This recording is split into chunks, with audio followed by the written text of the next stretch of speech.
বন্ধুরা হরি বল, হরে কৃষ্ণ, রাধে রাধে। বন্ধুরা আপনারা দেখছেন ইসকন ফ্যামিলি ব্লগ। নিত্যানন্দ ত্রয়োদশীর উপলক্ষে আমরা যাব, অনুষ্ঠানটি পালন হবে, তো আমরা সবাই বেরিয়ে পড়েছি। ইনি হচ্ছেন এই যে কৌশল্যা দেবী দাসী, হ্যাঁ, আর আমার দিদি বেরিয়েছেন, আর আমার মা, আর আপনাদের সবাই প্রিয় জয়প্রভু, তারপরে আমার ভাগনা, আমার ভাই, ওনারা সবাই এগিয়ে গেছেন। তো আমরা যাচ্ছি, এই যে বেরিয়ে পড়েছি। তা এই যে আমার গাড়িও রেডি, তো আমরা এখন যাচ্ছি। আর আপনারা দেখুন, পুরো ঠান্ডা কুয়াশা। আর এখন বেলা বাজতে এলো কটা, এখন 9টা বাজতে এলো, তো এখনও পর্যন্ত কুয়াশা ছাড়েনি। সূর্যি মামার তো দর্শনই পাওয়া গেল না। হ্যাঁ, জানি না নিত্যানন্দ প্রভু আমাদের কত কৃপা করছেন। হ্যাঁ, বলছেন যে ব্রত তো উপবাস, তার জন্য হয়তো বলছেন রোদটা দিব না, আমার ভক্তরা একটু আরামে থাকবে, তাই হয়তো রোদ বেড়ায়নি। তো যা হয় ভগবানের ইচ্ছা। তো আপনারা আসুন, ওখানে আপনাদেরকে দর্শন করাচ্ছি।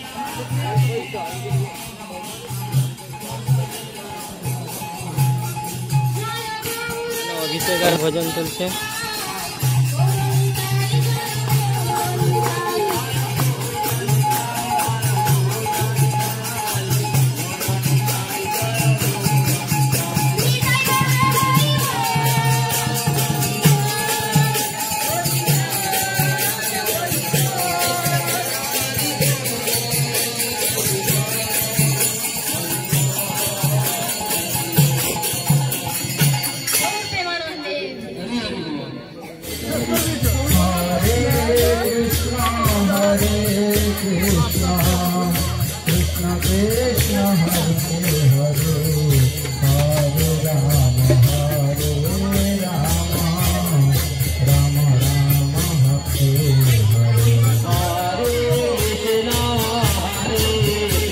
আর এদিকে দেখছেন প্রভুরা, মাতাজিরা সবাই রান্না করছেন।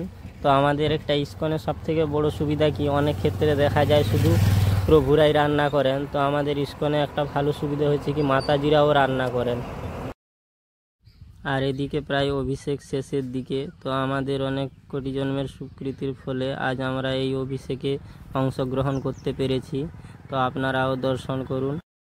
শ্রীমন নিত্যানন্দ মহাপ্রভু কি জয়, জগৎগুরু শিল প্রভুপাদ কি জয়, মহারাজ কি জয়, শ্রীমন নিত্যানন্দ মহাবির্ভাব কি জয়। তো এবারে আমরা সবাই প্রসাদ পেয়ে বাড়ি যাওয়ার জন্য রওনা দিব। তো ভিডিওটি যদি ভালো লেগে থাকে চ্যানেলটিকে লাইক করে সাবস্ক্রাইব করে রাখবেন এইভাবে। তো আমরা এখন বাড়ি ফিরে যাচ্ছি। হ্যাঁ, এই যে বাইকে 3 জন আছি, দেখতে পাচ্ছেন। আর এদিকে জয়প্রভু আছে।